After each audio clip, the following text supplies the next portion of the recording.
गोविंद हरे मुरारे श्री कृष्ण गोविंद हरे मुरारे नाथ नारायण वासुदेवा हे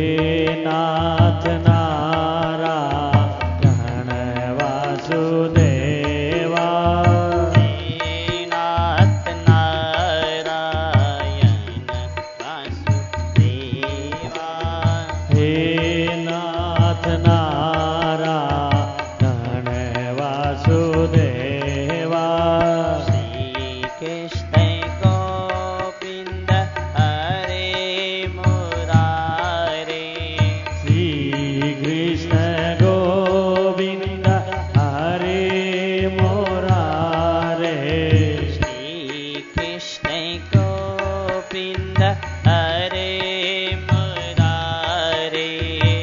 श्री कृष्ण गोविंद हरे मुरारे हे नाथ नारायण वासुदेवा हे नाथ नारायण वासुदेवा हे नाथ नारायण वासुदेवा हे नाथ नारायण वासुदेवा हे नाथ नारायण वासुदेवा हे नाथ नारायण वासुदेवा श्री कृष्ण गोविंद हरे मुरारे श्री कृष्ण गोविंद हरे मुरारे श्री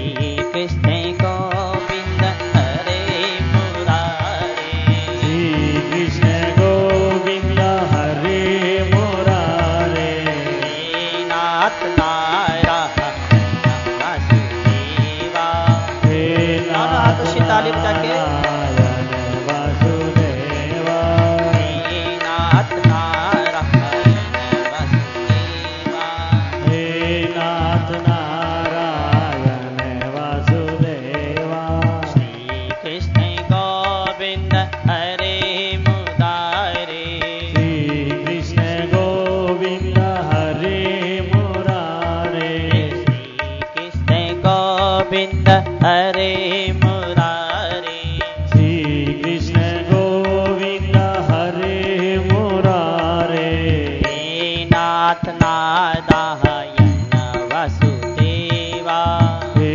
नाथ नारायण वासुदेवा हे नाथ नारायण वासुदेवा हे नाथ नारायण वासुदेवा हे नाथ नारायण वासुदेवा हे नाथ नारायण वासुदेवा हे नाथ नारायण वासुदेवा हे नाथ नारायण वासुदेवा सियावै रामचंद्र भगवान की जय मोर मुकुटवंशी वाले की जय वेद व्यासी महाराज की जय सुखदेव जी महाराज की जय परीक्षित जी महाराज की जय भागवत महापुराण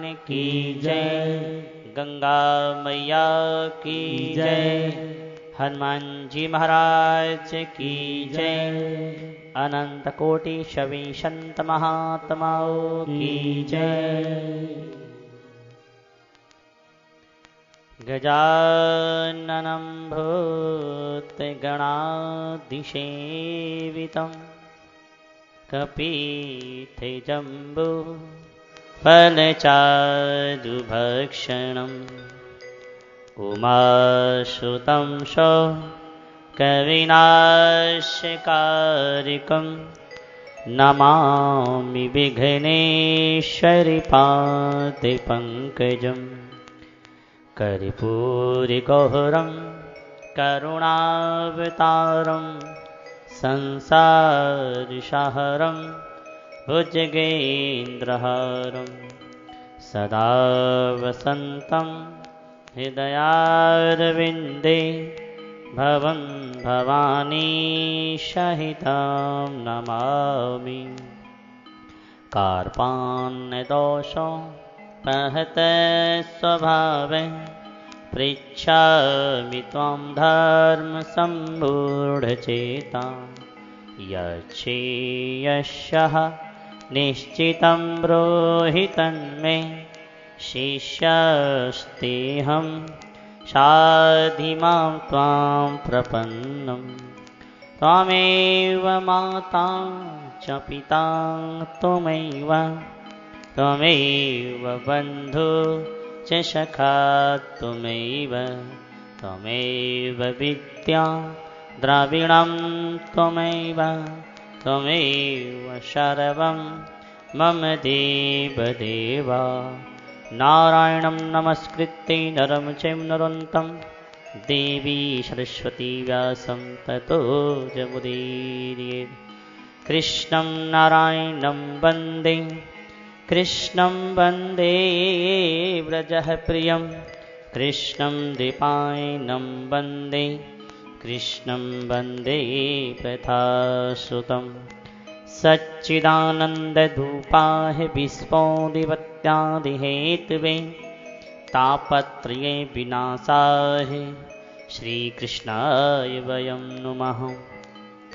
यं प्रभजन्तमनुपेतमपेतकृत्यं द्वैपायनो विरहकातर्याचुहावः पुत्रेति तन्मयतया तर्वोऽभिनेदुस्तं सर्वभूतहृदयं मुनिमानतोऽस्मि।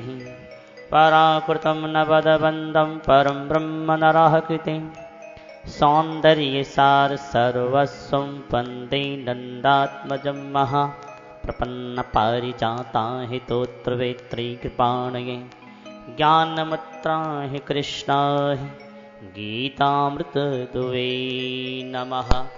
वसुदेवसुतं देवं कंसचारूणमर्दनं देवकी परमानन्दं कृष्णं वन्दे जगद्गुरुं। वंशे विभूषितकरानवनीरिरावहत् पीताम्बराधरुणबिम्बफलाधरोष्टहत् पूर्णेन्दुसुन्दरमुखादरविन्दनेत्रहत् कृष्णात् परं किमपि तत्त्वमहं न जानामि। हरि ओं नमो परमात्मने नमः। श्रीगोविन्दाय नमो नमः। श्रीगुरुचरणकमलेभ्यो नमः। महात्माभ्यो नमः। सर्वेभ्यो नमो नमः।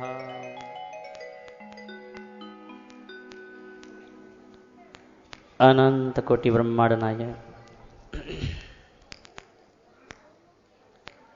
अकारण करुणा वरुणाले सर्वंतर्यामी सर्वाधार निर्गुण निराकार सगुण साकार परम दयालु परम कृपालु पतित पावन दीनानाथ भगवान के पावन चरणों में सादर प्रणाम करते हुए परमात्मा को प्राप्त सभी महापुरुषों के पावन चरणों में सादर प्रणाम करते हुए भगवत स्वरूप भागवत के पावन चरणों में सादर प्रणाम करते हुए मंच पे विराजमान सभी संत चरणों में प्रणाम करते हुए कथा में उपस्थित कथा प्रेमी सत्संग प्रेमी सभी माताओं बहनों और भाइयों का यथामति यथासमय हृदय से सभी का अभिवादन करते हुए ये दास भागवत कथा के विषय में कुछ कहने का दुस्साहस कर रहा है। दास की ऐसी योग्यता नहीं है, परंतु संतों की कृपा से भगवान की कृपा से आप सबके आशीर्वाद से जो मिला है वे आपकी सेवा में निवेदन है। और निवेदन करते हुए दास यही कहता है कि भाई भगवान की बड़ी कृपा है। क्या कृपा है भगवान की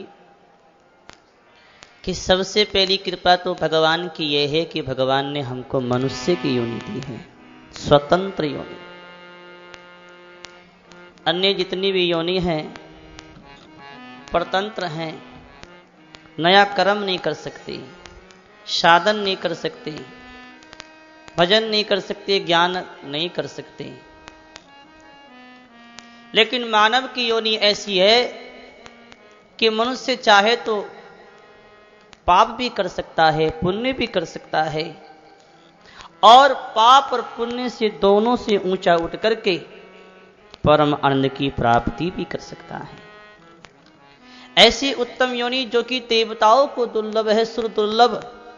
शब ग्रंथन गावा कहते हैं कि देवताओं को दुर्लभ है, ये मानव की योनि ग्रंथों ने ऐसा गाया है। और जो देवताओं को दुर्लभ है वो अपने लोगों को प्राप्त है। कबहु की करी करुणा नर देही और तेत ईस बिनु हेतु से नहीं। करुणा करके बिना हेतु के हित करके हमारे कल्याण के लिए भगवान ने करुणा करके कृपा करके मानव की योनि दी। किस लिए? किस लिए दी? क्या इसीलिए कि संसार में आए, जन्म ले लिया, जवान ही शादी हो गई, बेटी बेटा पोती पोता हो गए, उनकी ब्याह शादी कर दी, मकान दुकान बना दिया और मर गए, बस हो गया? इसलिए भगवान ने मानव योनि नहीं दी है।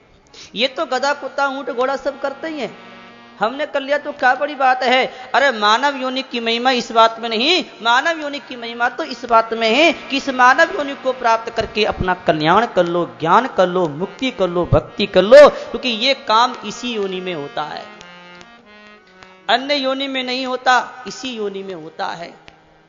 इसलिए क्या करो, इस मानव योनि को प्राप्त करके जल्दी से ज्ञान कर लो। ज्ञान किसे कहते हैं? ज्ञान बड़ी बड़ी पोथी पढ़ लेना ज्ञान नहीं है। ज्ञान तो दो ही बातों का है। क्या है ज्ञान? दो बातों का। कि दो बातों का ज्ञान यह है कि शरीर संसार एक जाति के हैं और आत्मा और परमात्मा एक जाति के हैं, दो विभाग हैं। शरीर संसार का अंश है, संसार बदलता है तो शरीर बदलता है, और आत्मा परमात्मा का है, परमात्मा नहीं बदलता उस तो आत्मा भी नहीं बदलता। हम वही हैं जो बचपन में थे, जो पढ़ते थे, लिखते थे, खेलते थे, लेकिन शरीर वो आज है क्या? शरीर तो इतना बदल गया कि पहचान नहीं होती आज के फोटो को और आज से 50 साल के फोटो को मिला के देखियो, पहचान होगी? शरीर तो इतना बदल गया और हम वही हैं, पहले थे, आज हैं और आगे भी रहेंगे। शरीर बदलता रहता है, शरीर अलग है, आत्मा अलग है, इसे अलग अलग जान लो, यही ज्ञान है। वो तो है, जो का तो है, शरीर और आत्मा का संबंध तो हो नहीं सकता, अंधेरे और प्रकाश का संबंध तो हो नहीं सकता, लेकिन मान लिया। कैसे मान लिया? कि भूल कर ली, ये मैं हूं, ये मैं हूं, मैं मेरे की जेबड़ी, और गल बन गयो संसार, दास कबीरा क्यों बंधे जाके राम आधार, मैं मेरे में फंस गए। और मैं की खोज करो तो कहीं नहीं है। मैं कहां? मैं कहां है ही नहीं, माना हुआ है, मैं मान लिया। क्या हम कभी ये कहते हैं मैं हाथ हूं? क्या हम कभी कहते हैं कि मैं सिर हूं? मेरा हाथ, मेरा सिर, मेरा पेट, मेरा टांग, मेरा बोलते, मैं तो नहीं बोलते। फिर बात कहते मैं हूं। यही तो भूल है। मेरा मैं कैसे हो गया? ये भूल हो गई। मैं की खोज करो तो मैं मिट जाएगा, है रह जाएगा। इसलिए भाई अपने स्वरूप को पहचानो। जो मान बैठे हैं ये हम नहीं, ये शरीर है। इसको जो जिसके प्रकाश में ये सब दिखाई देता है वो हमारा स्वरूप है। जिसके प्रकाश में हमको जवानी, बालकपना, बुढ़ापा दिखाई दिया, सपन, सुसुप्ति, समाधि आदि अवस्थाएं, परिस्थितियां जिसके प्रकाश में दिखाई देती हैं वो हमारा स्वरूप है। और वो इन सबको जानने वाला, इस सबसे परे है, वो हमारा स्वरूप चेतन आत्मा है। और वो आत्मा परमात्मा का अंश है। इसने कहा गोस्वामी तुलसीदास जी ने कि ईश्वर अंश जीव अविनाशी और चेतन अमल है सुख राशि। हमारा स्वरूप ये है, ये नहीं है मैं बूढ़ा, मैं जवान, मैं बालक, मैं पिता, मैं पुत्र, मैं पति, मैं पत्नी, ये हमारा स्वरूप नहीं है। ये तो शरीर का है, संसार का संबंध है। हमारा संबंध संसार से नहीं, हमारा संबंध तो राम जी से है, परमात्मा से है। राम मरे तो मैं मरूं, नहीं तो मरे बलाए। अविनाशी का बालका मरे न मारा जाए। परमात्मा नहीं मरता तो वह आत्मा भी नहीं मरता, वो सदा रहने वाला है। शरीर संसार में है, ये बदलने वाला मरने वाला है। इसको अलग अलग जान लो, अलग अलग पहचान लो, अलग अलग अनुभव कर लो, यही ज्ञान है, यही ज्ञान है। और इस ज्ञान की प्राप्ति होने के बाद कुछ प्राप्त करना बाकी नहीं रह जाता, परिपूर्णता जीवन में आती है। स्वरूप तो परिपूर्ण ही है, केवल अभाव के साथ संबंध जोड़ा तो अभाव दिखता है, संबंध छोड़ दो तो अभाव है नहीं, परिपूर्ण है, किसी बात की कमी नहीं रह जाएगी। अपने ज्ञान की प्राप्ति के लिए भगवान ने मौका दिया है। इस मानव योनि में ये ज्ञान अभी हो सकता है। और समय तो जा रहा है, इस समय के जाते जाते अपना काम बना लो। भजन करो तो भी जा रहा है, नहीं करो तो भी, समय तो जा रहा है। बालकपना गया, जवानी गई, बुढ़ापा भी चला जाएगा, लेकिन जिस काम के लिए हम आए थे वो काम तो हुआ नहीं, और ऐसे ही रह जाओगे। आए थे हरि भजन को उठन लगे कपास, भगवान का भजन करने आए थे और तेरे और मेरे में पड़ गए, कितनी बड़ी भूल करी। इस सत्संग किस लिए की जाती है? सत्संग केवल भूल मिटाने के लिए ही की जाती है। भूल मिटा लो भूल, ये भूल मिटाने का मौका है। ऐसा मौका बार बार नहीं मिलेगा। गंगा के घाट पर संतों के सानिध्य में भागवत की कथा, ऐसा मौका बार बार नहीं मिलेगा। मानव योनि इतनी उत्तम समय हमको मिल गया और फिर भी हमें अपना ज्ञान नहीं हुआ, तो कब करोगे? क्या कोई और सत्संग मिलेगी, कोई और समय आएगा, कोई और युग आएगा? यही मौका है, यही मौका है। इस मौके को हाथ से जाने मत दो। इसलिए संतों ने कहा कि ये अच्छा मौका है, परमात्मा के नाम में लगे। संत कहते हैं, काई कारण आयो जग में, काई करवा लागो रे। काई कारण आयो जग में, काई करवा लागो रे। मन खो जावे रे महंगा मोल रो, मन खो जावे रे महंगा मोली रो। अरे काई कारण आयो जग में, काई करवा लागो रे। जग में काई करवा लागो रे। मन खो जावे रे महंगा मोली रो बीरा। मन खो जावे रे महंगा मोल रो।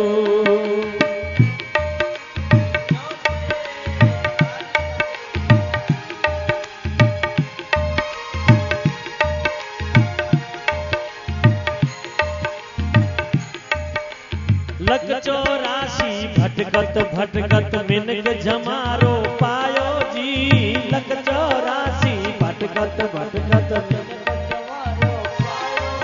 ओ लग 84 भटकत भटकत मिनक जमारो आयो जी। लग 84 हे कर लेनी उजियारो गुरु रे ज्ञान को वीरा। कर लेनी उजियार गुरु रे ज्ञान को। पर काई कारण आयो जग में, काई करवा लागो रे। काई करवा लागो रे। मन खो जावे रे महंगा मोली रो वीरा। मन खो जावे रे महंगा मोली रो।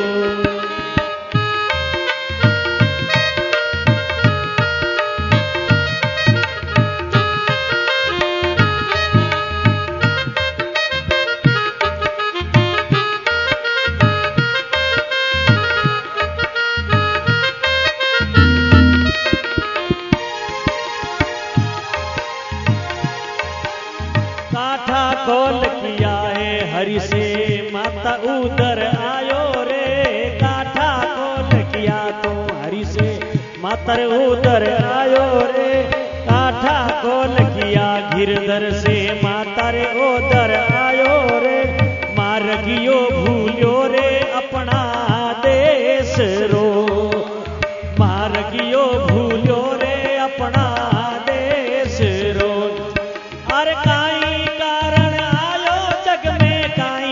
करवा लागो रे काई कारण आयो हे मन को जावे रे मूंगा मोली रो वीरा मन को जा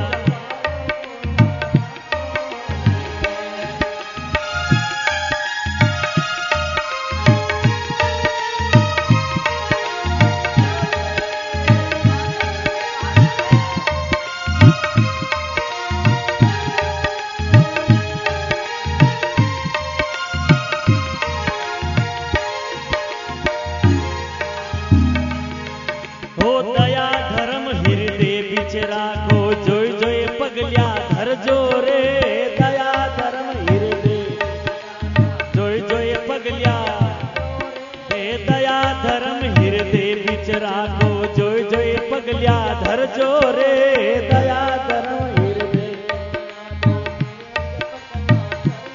अरे दूधड़ लोला तेरे अपनी माए रो दूधड़ लोला तेरे अपनी माए रो अरे काई कारण आयो जग में काई करवा लागो रे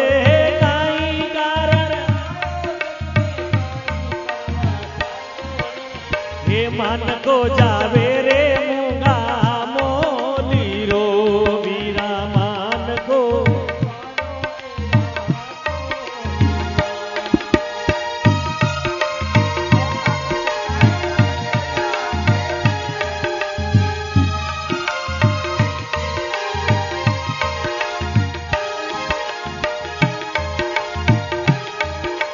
राम भजन थे पहली कर जो पाछे पछतावो रे राम भजन ते पहली कर जो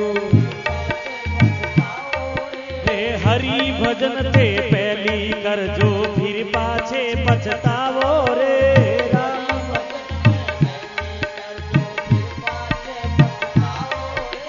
मोहन तो गावे है हरि नाम ने वीरा मोहन तो गावे हरि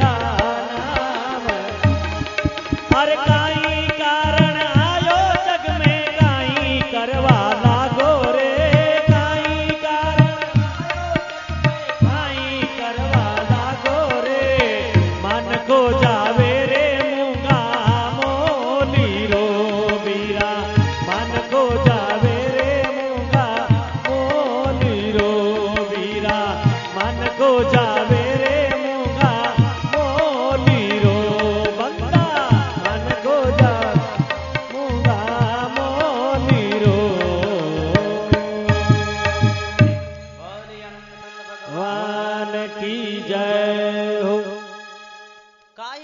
आओ जग में काहे करने लाग्यो रे आए थे कल्याण करने भक्ति करने मुक्ति करने और आकर के काय में लग गए संसार के सुख भोग आराम में लग गए। अरे भैया ये मानव की योनि भोग भोगने की नहीं है। अगर भोग भोगने हैं सुख भोगना है तो देवता बन जाओ चौका चौका सुख मिलेगा चौका चौका। और दुख भोगना है तो नरक में चले जाओ चौका चौका दुख मिलेगा। लेकिन अगर परमात्मा का आनंद लेना हो तो इस मानव योनि में आओ। ये मानव योनि परमात्मा की भक्ति करने आनंद लेने के लिए है। किसने कमाई कर लो कमाई कमाई कौन सी कमाई रुपयो हाँ रुपयो नहीं रुपयो तो धन ही कमा लिए शांति नहीं मिली। बहुत कमा के देख लिया अरबपति खरबपति बने बैठे लेकिन रात को उन्हें नींद नहीं आती। मैंने देखा है नींद की गोली लेके सोते हैं। हाँ जी अरबपति लोग नींद की गोली लेके सोते हैं और अपने तो खाती सो जाते हैं और बड़ी चौकी नींद आवे। तो शांति पैसे में नहीं है रुपये में नहीं है। रुपया तो बेकार चीज है। रुपया तो ठीक है रुपया होना चाहिए व्यवहार के लिए चाहिए। रुपया तो रुपया है लेकिन रुपये में शांति नहीं है। कोई तन दुखी कोई मन दुखी कोई धनवित तो रहे तो उदास। अरे थोड़ा थोड़ा सब दुखी और सुखी राम का दास। तन का भी दुखी है तो कोई मन का दुखी है तो गरीब भी दुखी है तो अमीर भी दुखी है। गरीब पैसे के नहीं दुखी है और अमीर पैसे से दुखी है। तो सुखी कौन है संसार में? सुखी तो एक ही है। कौन? जो परमात्मा के भजन में लगा है, वही सुखी। बाकी संसार में सब दुखी हैं। इसलिए परमात्मा के भजन में शांति सुख है, और वो मौका अपने लोगों को मिला हुआ है। इस मौके को हाथ से जाने मत दो, लग जाओ भगवान में, लग जाओ, कल्याण हो जाएगा। मैं कहूं आपका तो हो गई, आप लग जाओ तो हो जाएगा। बेरी पर पेड़ लगा है तो पक्की जाएगा। आज नहीं तो कल, नहीं तो परसों तो पक्केगा ही। देर है, अंधेर तो नहीं है। अब बेरी पर बेर ही नहीं लगा तो पक्के कहां से? हाँ, बेर लगा है तो पक जाएगा। ऐसी भगवान में लगे हो तो एक दिन कल्याण हो ही जाएगा। लगे रहो, कमाई करो, परमात्मा के नाम में लगो। कल भागवत कथा के प्रसंग में अपने लोगों ने क्या सुना? पांडवों की कथा सुनी। पांडवों की सहायता भगवान ने करी। युधिष्ठिर राजा हुए, कौरव सब हारे मारे गए। द्वारका में भगवान आए। पांडव ने सुना कि भगवान परम धाम को पधार गए। पांडव अपने सब छोड़ छाड़ के राजपाट को हिमालय की कंदराओं में आकर के एक एक करके शरीर को छोड़ा। पांडवों के महाप्रयाण की कथा सुनी, राजा परीक्षित की कथा सुनी कि राजा परीक्षित को श्राप हो गया कि आज से 7वें दिन तक्षक के काटने से तुम्हारी मौत होगी। आज से 7वें दिन हमको राजा परीक्षित ही नहीं मरेंगे, हम सब 7वें दिन मरेंगे। देख लेना, 8वां दिन नहीं आएगा। 8वां दिन होता ही नहीं, आ गया कहां से? सोमवार, मंगलवार, बुधवार, गुरुवार, शुक्रवार, शनिवार, रविवार। इन 7वें दिन कोई ना कोई मर जाएगा। कोई सोमवार को जाएगा, कोई मंगल को जाएगा, कोई बुध को जाएगा। इन 7 में मरेंगे। राजा परीक्षित को पता चला कि 7वें दिन में मर जाऊंगा, तो वो तो सब छोड़ छाड़ करके गंगा के किनारे बैठ गए।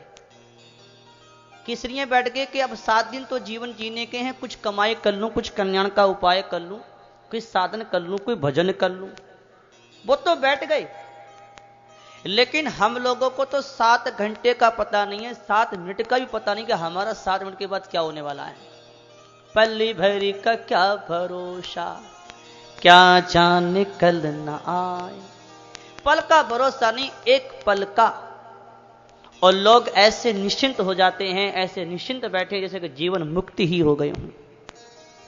कल्याण की चिंता ही नहीं है, भजन की चिंता नहीं है, भक्ति भजन कुछ मतलब ही नहीं है। बस खा लिया, पी लिया, सो लिए, बना लिया दुकान मकान, बढ़ मर गए।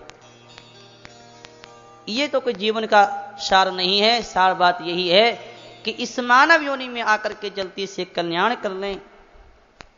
राजा परीक्षित को पता लगा कि 7वें दिन मेरी मौत होगी। तक्षक के काटने से गंगा किनारे आ गए। बहुत से ऋषि मुनि महात्मा आए, सुखदेव जी भी आए। राजा परीक्षित ने सुखदेव जी से क्या पूछा? बड़ी सुंदर बात पूछी। 2 प्रश्न किए हैं सुखदेव जी से राजा परीक्षित ने। पहली बात तो ये पूछी कि महाराज सुखदेव जी, आप ये बताइए कि मरने वाले को क्या करना